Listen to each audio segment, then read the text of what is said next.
Johnny Carroll, good morning to you. Good morning, Joe. And thank you so much for being here, because you've travelled. I keep on saying you're a Castlerea man, and you're very proud of that. Absolutely, yeah. But Galway, what, 40 odd years now? Oh, living in Galway?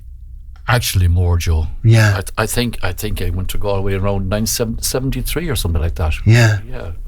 And that's now home. That's my home, yeah, but I'm still a Roscommon man to the backbone. Yeah. I tell you, Joe, I'm a bit of a turncoat. I'm a Roscommon man while they're in the championship. When they go, then I change my colours. You change your colours and go to Galway. I get in so much trouble. You know, a lot of interviews I'll say Galway and people ring in. He's a Roscommon man. And you're in flying form, and you're still working when you want to work, and you're still performing. And I always say this to people. Only a number of weeks back we had Dermot Hegarty in, and I was saying to Dermot, I said, Dermot, I know you love the business, but Johnny Carroll, you adore this business, don't you? You know, I keep saying to people like you, Joe, down through the years, and everybody says to me, Johnny, why do you still do it? And I said, I asked him one question. I said, look, you tell me any other job you'd want to do for 67 years of hard graft and still want to do it. And he says, no. It's just, it's something in you. It's like being a footballer or a hurler or whatever it may be. You just want to do it. So if it's not, get out of the business. You know, I just love it. All right. Let's go back then. Let's go back all the way to the year of our Lord, 1955.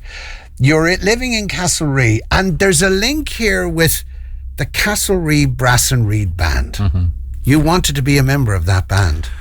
Well, my father, Joe Carroll from Castlerea, wanted it more than me. I was only a young guy, maybe 10 or 11 years at the time, and Dad was working in the hospital that time, and he discovered he was a painter in the it was a sanatorium actually, a painter there, and there was another painter with him called Tom McCormack, and Tom was a brass band player himself, but they were reforming the old band in Castlerea, bringing it back after so many years, the old brass band.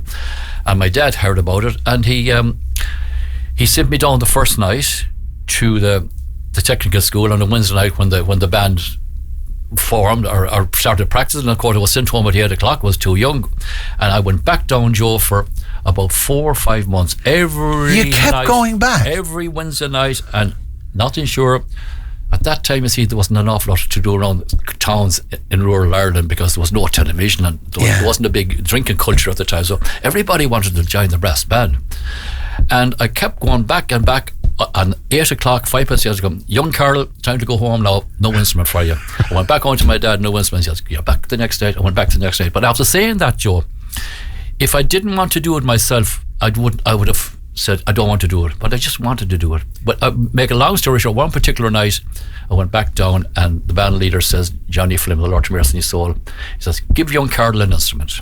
And that was it. And I got an instrument that night. And tell them what you got. I went back home, and I said, Dad, they gave me an instrument tonight. Lovely, he says. And what is it? I says, it's a tenor horn. A tenor what? He says, is that like a trumpet? I says, no. Oh, he says, no, that's not good enough at all. But I said, there's no cornice at the time, as I mentioned. No cornice left. I said, that's it. So he came back down to me the following week, and he had a chat with the band leader. And he said, look, he says, any chance at all getting a corner for the young lad? And Johnny Flynn says, well, you know, he's been down here for the last 4 or 5 months, night after night. We'll do our best. So there's an old bashed up old cornet in the band room out the back, and the senior member of the band decided to have it done up and give me, and that's my first cornet or trumpet, an old bashed up one, which they got repaired in Dublin, and that's how it started. Right, and you never look back. That's how it all started. But I was interested because you mentioned your dad, Joe, there, and I was reading about you and your dad and mum and all of that sort of thing last night. Where did that interest in the big band sound, in the brass, where did that come from with your dad? You know, I often, seriously, it's amazing you should ask me that, because I think of that so many times, because my dad, he couldn't play any instrument. No instrument. But he was always whistling. You know, he'd be whistling march, da da da. And pitch perfect. Pitch perfect. And he had this thing about, and even when we went on parade with the band, you know, up and down the town at the time, Christmas and New Year, he'd be always behind the band, he'd be whistling march with the band. But he always had this thing about brass music, whatever it was. I don't know where he took it from, but he instilled it in me.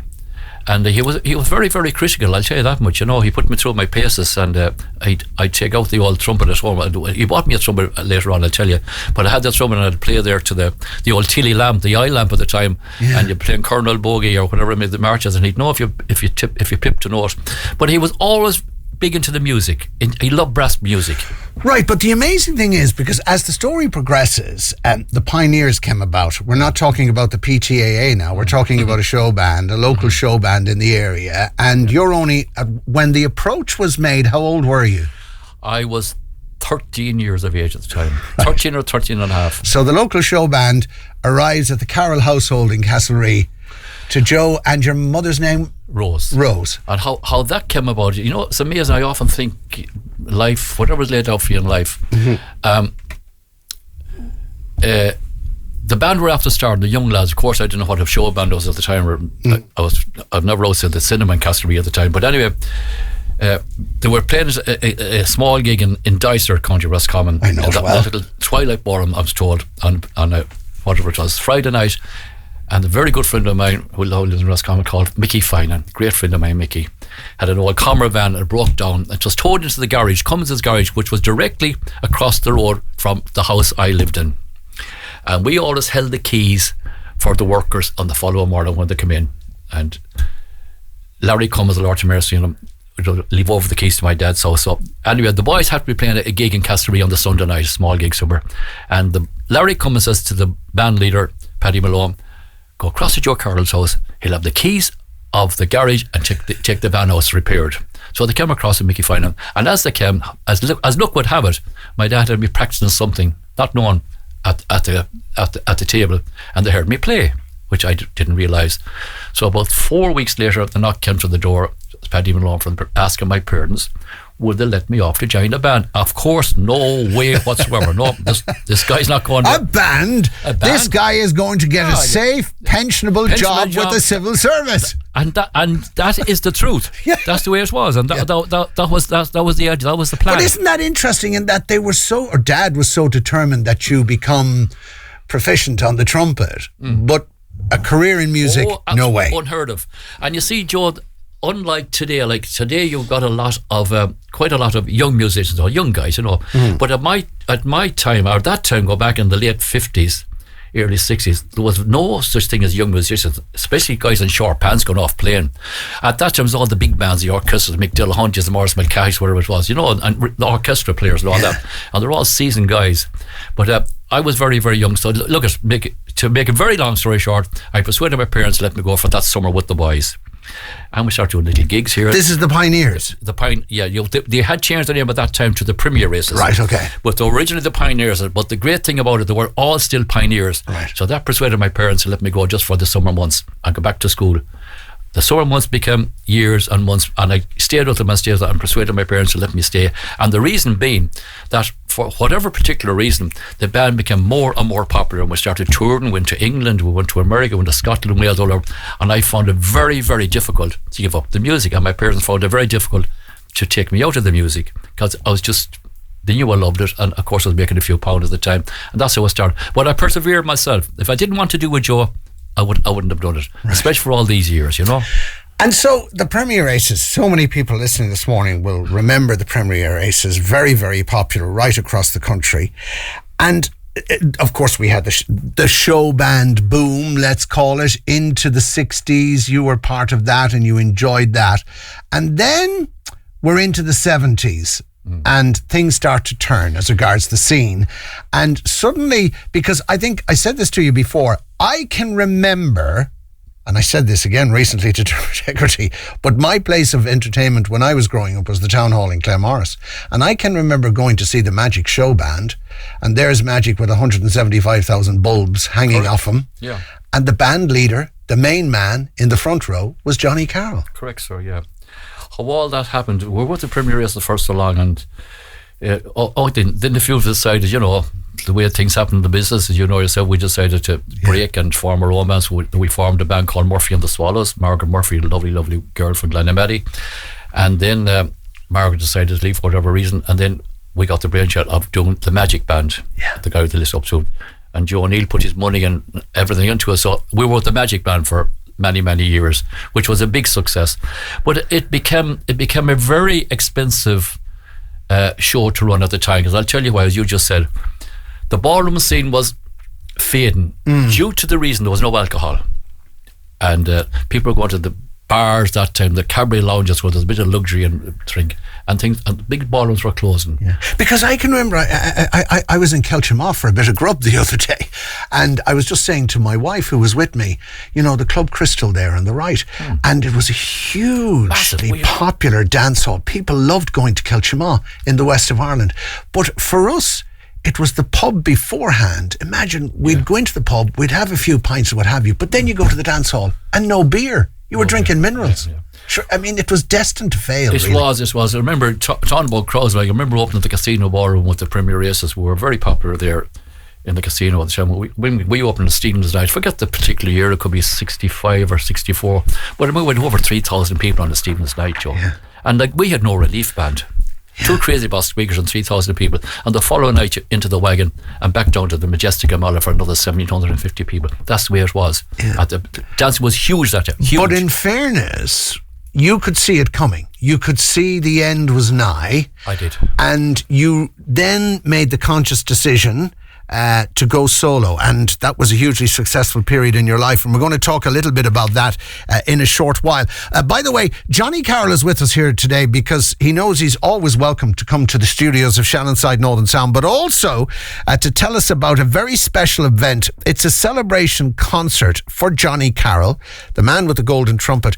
It's happening in the Clayton Hotel in Galway. Lovely hotel right on the outskirts of the city, on the right side of the city when it comes to traffic and negotiating traffic and that kind of thing. And this event is happening on Tuesday next, the 28th of November. Johnny on the night will be joined on stage by the wonderful Conqueror Showband, Mary Darcy. The wonderful Mary Darcy will be the MC. Listen to this: Tony Stevens, Mick Flavin, Sean O'Dowd, Michael and Philomena O'Brien, John Glenn, Brendan Shine, T.R. Dallas, Louise Morrissey, doesn't end there, PJ Murray, Trudy Lawler, Frankie and Keith MacDonald, John McIntyre, Trevor Dixon, Sabrina Fallon, Art Supple, Gloria, Damien Davis, Ross Malloy, Carmel McLaughlin, John Staunton, Annette Griffin and Rachel Good, and many, many more. And tickets are now available from Eventbrite and Ticketmaster.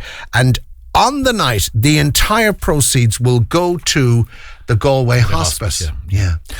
Go ahead. Yeah, you're right, yeah. And the reason being that I didn't know this was happening at all, Joe. Yeah. And then one of the artists rang me about 2 months ago. Johnny, I'll see you in the Clayton. I said, what's happening here? Yeah. Did you not hear? He said, Julie Healy. Said, there's a Glenamaddy link here, so there is. God, I said, Julie, what are you doing? Yeah. I rang Julie. I said, is it okay? Julie, if you wish, go ahead with it. I said, I've nothing to do on the promotion side of it. Yeah. I'll leave it all to you. And my God, has she done a job? Oh, it's going to be a super night. Did I mention, because Father Brian is with us tomorrow, and he's going to be there as well. Well, he needs to give us all his blessing to get through that program. But Julie's everybody and anybody booked for it, and with the help, and she's been tremendous. And Francis Keevan there from Glenamaddy and people like that. Great people. They're all great people. And you mentioned there one of the all-time greats, the late great Joe O'Neill and Glenamaddy. Usher, Lord bless us and save us. They were wonderful times. Johnny Carroll is still with us, and people are asking the question, yes, of course he's still playing the trumpet, and in order for you to do that, you have to face into it on a regular basis. You have to play it almost daily. Well, yeah, unfortunately I have to play it almost daily because I'm not working on that much anymore. I don't, I do a bit, but in order, you see, people say you take it easy, but you don't. Even when I go on holidays, I take the mouthpiece with me because you built up such a lip after all the years. I must have had a lip like a cement block done through the years, playing 4 or 5 hours a night and 7 nights a week. I didn't notice it then, but now when you don't do it as much anymore, the old muscle goes soft, and you got to keep. And I do the scales at home. I do maybe 30 minutes if I can, but that's all I want to do at home, Joe. I just want to get out there and do the 2 hours on the stage or 3 hours, whatever it may be. I always say it's like a professional footballer. You got to get the game. You got to get the hours on the pitch. Yeah. No point going on 10 minutes before half. You'll be found out otherwise. Yes. Simple as that. Yeah, now, by the way, people are also calling in relation to tickets because this is as good as sold out. But Julie, one of the organisers, has been in contact with you, and she's prepared. By the way, if you're listening this morning and you want to go to Galway next Tuesday, it's the 28th of November. Some tickets have become available. Julie rang me this morning. She has a few tickets she got them this morning, and Julie Healy's number is, if you're there, folks, listen, her number is 087 904 9388. Once again, 087 904 9388. Julie Healy has a few there. She came back. She got them this morning somewhere, but very, very few. Right. Very few. So I don't think the hospice have any left. You can ring the hospice if you wish, but contact Julie there at that number, and she'll set you right. Knowing Julie, she gets as many people in on the well night. done, Julie. And it's all happening at the Clayton, a lovely hotel, as I said. Now, and again, I suppose, oh mine papa. I mean, what can you say? I mean, the song owes you, or this piece of music, it owes you nothing, Johnny. Owes me nothing, and that goes back to my dad again, the Lord of Mercy, and my mum. Going back in the early 50s, there was a renowned trumpet player called Eddie Calvert from England, and it was beautiful. And we used to listen to him on Radio Luxembourg. I just adored him. I think that's why I was drawn to the trumpet. But he had a hit out of "Oh My Papa" out at the time, and I just loved it. And I listened to Radio Luxembourg every night to come on in the house, and we just loved it. And then many years later, I decided to record it, and I went to Donny Cassidy with the idea. Donny managed me, and the record company CMR Records, and Donny took it out. And I'm very honoured to say, Joe, I'm the only trumpeter ever to go to number one of the Irish charts was a trumpet instrumental. It was a huge hit. But you see, give credit where it's due. I went. The one thing about Donny, when I went to Donny Cassidy originally, going back to my earlier career when I started my recording, it was my recording that really took me to another level when I took out a touch of class. I went to I had this idea when the showband thing was fading of doing a trumpet an instrumental album, and I did one or two little demos in the studio in Galway. Went to many record companies, and they all laughed at me. Are you a singer? No. Well, sorry. I went to Donny with the idea, and fair play, he gave me the break, and he got me a contract with CMR Records and Harmac Records at the time. But I'll say one thing about them: they threw the kitchen sink at it. They took me into one of the biggest recording studios in the country, which was Windmill Studios. That's right. They surrounded me, Joe, with the best musicians in Ireland and strings for that album. And that album then really sold right around parts of the world, because I'm not saying about Mike now, but the production was so good. They put everything into it. And the millions and millions and millions rolled in, and good luck to you, Johnny. About that. But just to say, I've recorded 8 albums. I have 10 albums out now, and that was all due to CMR Records. Maura has called in to say it's so wonderful to hear Johnny Carroll on your show this morning. And you're right, Joe, an outstanding entertainer and a great, great musician, but also a fantastic family man. And that needs to be recognised on the show this morning. And of course, you know, people will know you lost your wife, Stella. And again, I suppose the point has to be made that you were doing all of the things that you had to do career-wise, and then you had to rear a young family, and at the same time. Rear a young family, Joe, with no pension. I mean, the night you didn't go out to work, head for Donegal or Cork, there was nothing coming, and I knew that. So my kids would go off to school, and I wasn't there when they came home from school, and when I got up in the morning, they were gone to school, but they were marvellous children.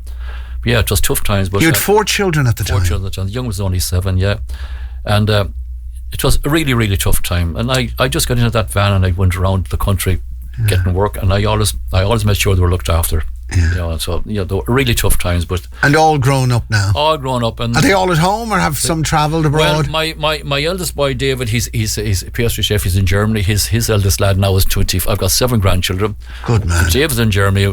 My 3 girls are in Galway, and 2 in Galway and 1 in Dublin. Right. So they're fine, thank God. And I've 7 wonderful grandchildren. And then talking about that, I was very, very fortunate, because I was very fortunate to meet a lovely woman again in my life, and she from the Devon Inn in Templeglantine. I was playing at a gig there one night. No one said, but I met. Everybody knows the Devon Inn in Templeglantine, one of the most popular watering holes and establishments and hotels and hospital. Right. There you go, Anne. That's the plug now. I was a gig there one night and met Anne and married her some years later. But she's been a wonderful person for me and my family. I know. My kids and we all appreciate her very much. So, absolutely. As like I said to you, Joe, whatever the good Lord has laid out for you in life will happen, you know. Yeah. It wasn't meant to be, but it happened like that. And he said to me off air, ladies and gentlemen, Johnny Carroll said, if I got the chance, I'd do it all again. Broken down vans and all that entails and what have you. And one of the reasons being that I've met some wonderful, wonderful people in this business. I was down in Cork there last week, and I met somebody, I think it was after 41 or 42 years, friends of mine. And the amount of cards, I get cards most months from people say, "How are you, Johnny? Yeah. You know, how you? And good to see you're still playing, and you have a new record out, and blah blah blah." But I would have lost contact with all these people only for I'm still in the business. Yeah. And I had the great pleasure of playing with some of the biggest stars and meeting some of the biggest stars like Roy Orbison and Chubby Someone Checker and said all to these me, guys. you got the chance to play the trumpet solo on Ring of Fire with Johnny Cash. I got the chance. Ba, We ba, were, ba, ba, ba, da, ba, da, ba, ba, ba. You got you do the harmony, Joe. with Johnny Cash. We were playing in the Carroll ballroom in Manchester whenever he was over 1964, 65 or 62. Right. I'm Joan Carter on tour, and we were playing there. It was like thousands in the place. And he must have heard me playing, so he did the Ring of Fire and asked the young trumpet player to dun, dun, dun, dun, dun, dun. That's my claim to fame. Yeah. But I also played with Glenn Campbell. I happened to be out in Branson, Missouri many years ago, and I was invited up on the stage to play with Glenn Campbell. And Glenn was a marvellous musician, Lord have mercy on his soul, but he's also a beautiful bagpipe player. That's right. So when you say, what did you do with Glenn Campbell? I played Amazing Grace with him in his That was his sort of party piece. Always was his encore. That's when right. he'd say goodnight to the audience, he'd come back on with the bagpipes and people would be blown away. He played a session for the Beach Boys. And That's right. Lovely, lovely man. It was a pleasure meeting him and Chubby Checker and a lot of these people, you know. Mm-hmm. I met Andy Williams and You've played with them all, and they had the privilege of playing with you. I'm not name dropper, but I did, you know. Absolutely. But that's what I say about the business. That's why I do it again. Because, Right. You know. Well, now, just before we go, a few of the people who called in, Jimmy Kett has called in to say, Joe, both myself and my mother know Johnny very, very well, and could you please say hello to my mother, Mary, who's now 90 years of age and one of Johnny's biggest fans. I remember Joe dancing to Johnny Carroll and the Boys in Ballyleague in 1963, and also Michael and Mamie send best wishes to Johnny. And it goes to show you, not only were you a talented musician and a great impresario and all of that sort of thing, but you're obviously a matchmaker, because Michael and Mamie met and fell in love at a Premier Aces dance in Ballyleague, or somewhere there, somewhere close to here anyway, and they're calling in thanking you this morning. Mike from Connachtons, from Ballyleague, Lanesborough, Joe. That's right. Yeah. That's great right. Friends of mine. Great friends. Well, Johnny Carroll, the celebration concert in the Clayton Hotel Galway, Tuesday the 28th of November. It's not to be missed, and I think it's as good as sold out, but Julie, one of the organisers, has come across some tickets. So if you want to purchase tickets for the event, the mobile number again, it's 087 904 9388. 087 904 9388. And this is a show that's not to be missed. And today, no, go ahead, Johnny, you want to say something? If I just may, so one thing, a very important thing, that I started with the Castlerea Brass and Reed Band back in 1955, but the Reform and the new band are coming up on that night also, all the boys. Right. Yes, to play it. And I'm very, very honoured that the Castlerea Brass Band are coming up on that night. Danny, my old friend Danny will be leading the way. And one other thing I must mention. Danny Burke. And one other thing, I'm doing a concert with the Hospice Choir. The Solstice Choir. That's right. The Solstice Choir in Glenamaddy on Sunday the 3rd of December. It's a fundraiser for the church, so I'd love to see everybody there. That's Glenamaddy Church, Sunday the 3rd of December, with that marvellous choir. Right. And it has to be recognised that most of the work Johnny is doing nowadays is supporting so many worthy causes and so many charities. And this event in Galway, all the proceeds will go to the hospice in Galway. Thank you for travelling up. Thank you, Joe. You're an absolute gentleman. It's great to see you, and it's great that you've such wonderful health. It is, and talking about memories, it's a long time ago since I had the pleasure of having the tea in your front kitchen with your great mum and dad many years ago. Indeed. I always remember that. Indeed. Lovely time. Indeed. Thank you, Johnny, for being with us today.